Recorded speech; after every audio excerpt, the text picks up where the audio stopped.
So what's up mga lodi, ito pala yung main breeder natin, Oak Grove.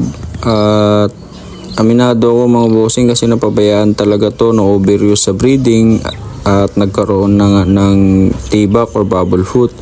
Ngayon na nandito na ako, itatry natin na agapan to mga bossing. Alam ko naman sa sarili ko na wala nang pag-asa, pero wala namang mawawala kung itatry natin agapan mga bossing kasi grabe na talaga yung tibak or bubble foot niya. So ang ginawa ko, binabad ko muna sa maligamgam na tubig yung paa niya, 10 minutes up to 15. So nakakon lang tong video natin mga bossing.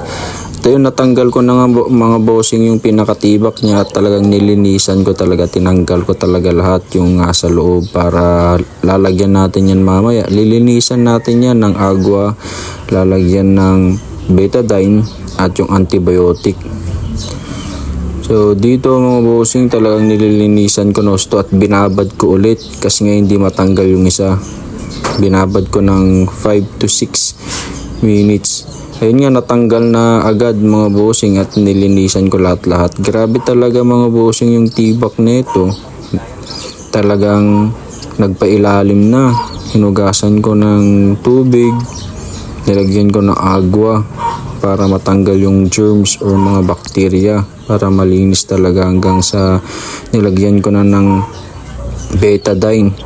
Para yung susugat maagapan agad. Hanggang sa nilagyan ko na ng antibiotic at nirap ko na ng bandage mga bossing.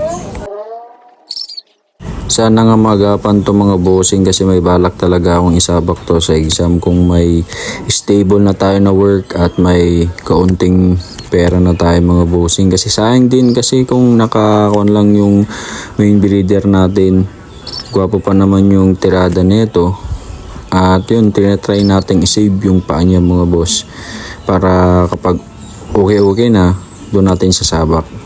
Siguro next week or kung medyo naghilom na konti, doon na naman ulit natin lilinisan hanggang sa maagapan.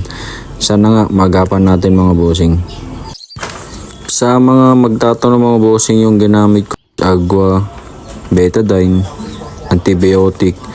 Kung kukuha kayo ng antibiotic mga bossing, kasi may prescribe dapat yan or may receipt dapat na ibibigay kung kukuha ka. Buti na lang sa store meron, may nagbebenta. So yun mga bossing yung ginamit ko, antibiotic, betadine, agua, tapos cotton, tapos bandage. So ayan mga bossing, okay na yung manok natin. Sana talaga magapan to kasi sayang talaga.